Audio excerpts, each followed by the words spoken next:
Well, good evening. So I see, because I'm not selling anything, so therefore the number of people here is less. But anyway, what we want here to do is, we want to introduce UNIDO's efforts in improving energy efficiency. And so therefore the lecture will first start about generally talking about UNIDO and then going on to what actually UNIDO is doing in Malaysia. Now we will come to the context. So if we look at the context for energy efficiency, we see the global challenges. One is the energy poverty, then energy security and climate change. So these are the ones which are actually we have to face, and it is a challenge to face all these three. And once we have that, so we say that achievements of the Millennium Goals of the whole UN efforts. Now, if you look at the demand for energy, we can see that it's increasing. I think this is quite a natural thing. The energy demand increases, and we look that in the year 2035, it's quite a big jump in the use of the energy compared to 2010. Now, if we look at the climate change policy scenario, the potential for end-use energy or energy efficiency is the highest compared to the other potential. So this portion here shows on the power generation efficiency and fuel switching, where the power stations change their fuel and so on. Then this one is the end-use fuel switching, where they use some other alternative fuel to what they are using. But this one is what we are actually targeting, the end-use fuel and electricity efficiency, which is 38%. So that is the area which is being tackled by UNIDO. Now, in the climate change program of UNIDO, we have a mandate. So providing integrated energy solutions for the sustainable industrial agenda and promoting green industry. So that's why green technology is quite associated with this. And UNIDO is also quite actively involved in this sustainable energy for all, which has been again accepted or adopted by Malaysia through the EPU. So we need universal energy access by 2030. That means everybody will have access to energy. Then we want to double the energy efficiency by 2030. So energy efficiency efforts have to be double to what is now. And then of course also the double share of RE in global energy mix. So we want to also introduce or bring in RE into the equation. So for UNIDO, there are a few areas. One is the industrial energy efficiency. This is what I'm going to talk about in detail. Then they also have this renewable energy technologies, where they push renewable energy, but we always say that we push renewable energy after we have actually implemented the energy efficiency. Then we also have the low carbon and advanced technology, where we want to use things like hydrogen and then carbon storage and so on.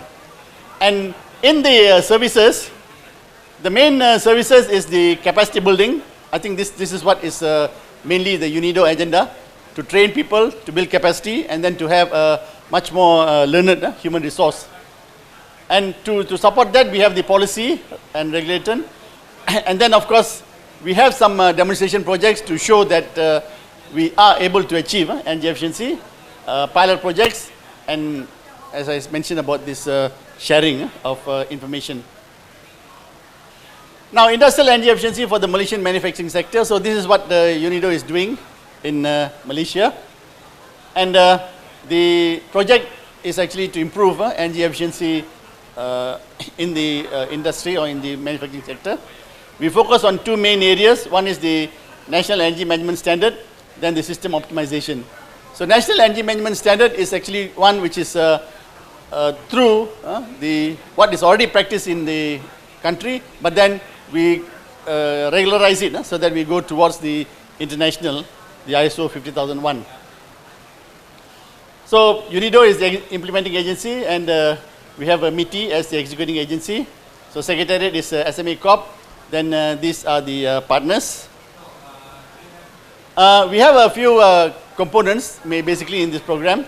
One is the development of a policy. So policy is important in that the program will sustain even after our project ends. Then awareness, awareness is something like this. We want to make people aware. Especially we want to let industries know that such a program is available and that they can come and participate. Then we have the two main areas where, as I mentioned, we have capacity building. So capacity building, as well as we ensure that the factory personnel are able to implement some of the things which we pass on to them.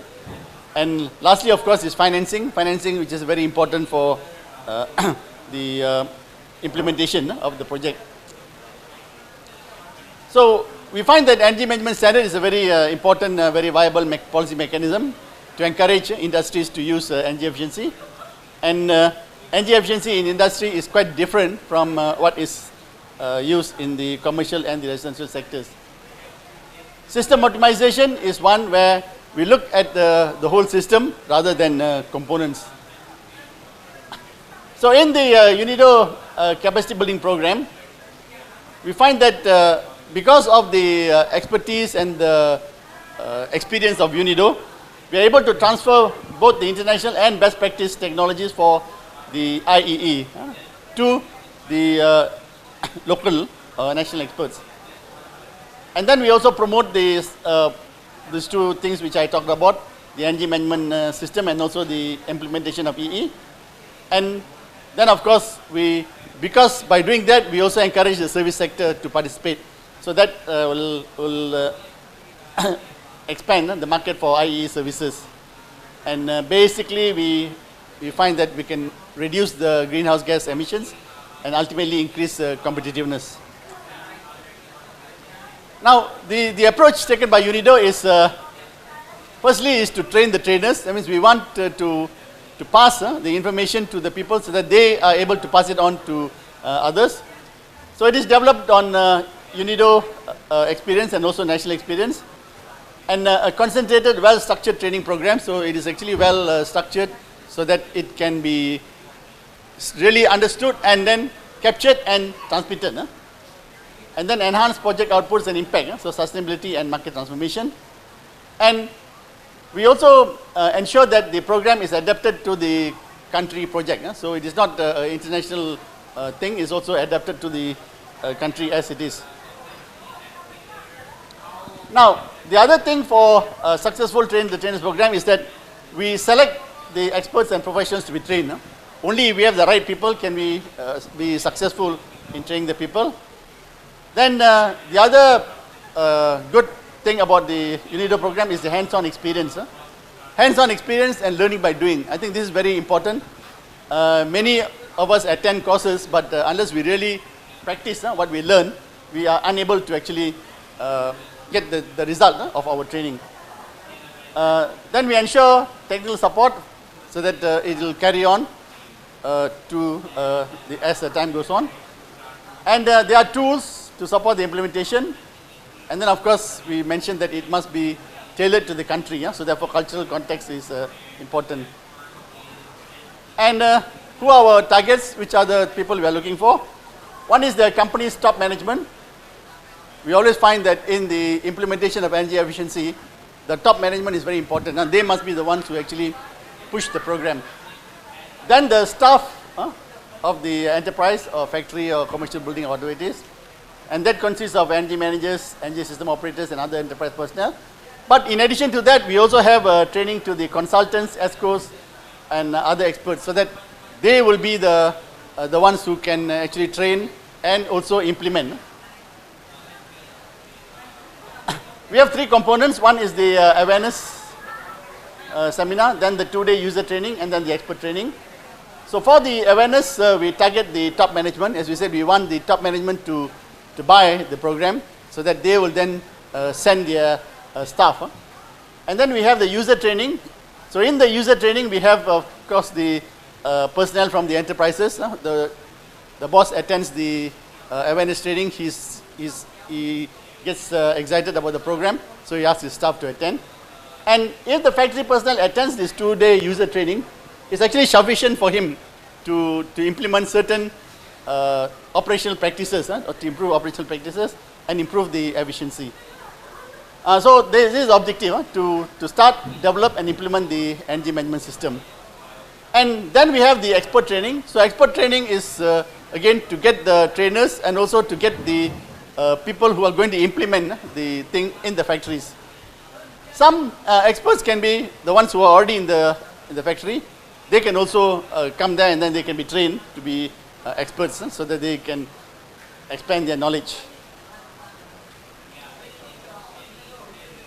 So we just run through this again. So awareness seminar is mainly for the top management to get them to buy in. Basically it's a half day and more of a networking thing and all that. And we get the output where the top management understands what the program is about. And then the outcome of this is that they send their staff to the user training. And in the user training, we have, of course, the representative of the management, then the energy manager and so on. And here we want them to be able to start and implement the energy management system. This energy management system is through what we mentioned, the ISO 50001. And here we have a classroom, exercises and workshop. So it is a combination of all these things. And they will be able to understand the elements of the energy management system, and then you are able to report back and benefits to the top management. So they, as I said, they are able to put something into practice after they attend the user training. Now, once they attend the user training, you find that we need to get the right staff to attend, and then we need the feedback so that they can implement the thing onto their factory. Now, later on we come to the expert training. So expert training is one which is a very a higher standard. So we select the people who want to attend this expert training, and we normally use consultants, ESCOs and qualified professionals. But as I said, even those from the factory are also eligible. And the modality here is a classroom and learning by doing, and then pairing with partner enterprises. So it is a very comprehensive way of actually going on to the implementation of this ISO 50001. So that in a nutshell, this is how it is. That is the international trainers who come from UNIDO. So that is where the expertise is. And then it's transferred to these national experts, right? And then they are partnered to enterprises where they implement the program in the factories. So the idea here is actually what we want is we want participation from the factories. So this is why this program is. We want them to come and say that yes, we will take part in this thing, and so therefore we can have a better efficient industries. This is a bit more, let's see my time, yeah, so I think going fast. So we have the experts who are able to be trained and also who can train others. Then we need, so those who want to attend the expert training must go for the user training, and of course they must have enough time, and they must make a commitment to implement the EE measures. So the selection of the experts is a very meticulous process. Basically the time required is about 9 to 11 days of classroom training over a period of 12 to 14 months, and then a few days to work in the partner establishment. So these are the ones. You have 3 modules, and then you have a qualification exam, and then after that, so the whole thing takes about more than a year, about 12 to 14 months for you to actually graduate as a energy efficiency or energy efficient management system expert. Now, we would like to combine this because energy management is actually something which is very general. It is actually how you use energy and what you know about energy and so on. But we would like to combine it with system optimization, which I mentioned is the one looking at the systems rather than equipment.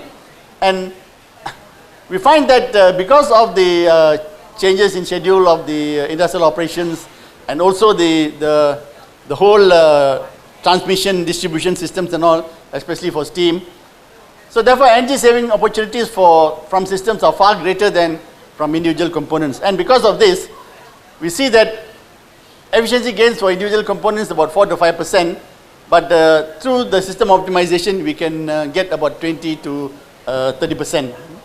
So this is good. You get a fast payback, and you can definitely implement the system much faster. Why do system optimization exist? Because initially most of the equipment all are oversized. Then no thought is given to system optimization, and then always they go on the lowest first cost. I think this is quite common. The management always sees which is the cheapest, and then he goes for that option rather than looking at the life cycle cost. And because of that, they find that they have little or no understanding of the impact of the system operations. So most factories start with a poor system and make things worse, and so because of that, they find that there's a lot of opportunities. So factories do not look at design, operation, maintenance, and accounting as a system. So we want both. We want both of this combination of both the energy efficiency as well as the system optimization, and that gives a win-win situation for the industrial sector. In the system optimization capacity building, we still have the same three components, but here we have the user training, where the enterprise staff are able to develop basic sustainable optimization measures. Then we also have a training to vendors or equipment suppliers, so that they also implement energy efficiency when they sell their equipment or when they distribute the equipment. And then again we have the consultants who are actually trained to be experts.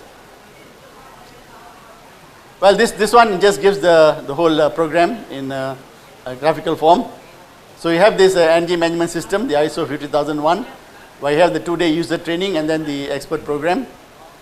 For systems optimization, we have pumps, air compressor, fan, and steam systems. So the idea is to make or to develop specialists in each of these systems. And this is much shorter. You have a 4 to 5 days classroom and on-site training, and then you do some extra assessment and then expert exam. This is much faster, but it's quite technical compared to the energy management system. So this just to show how the sort of participants are selected.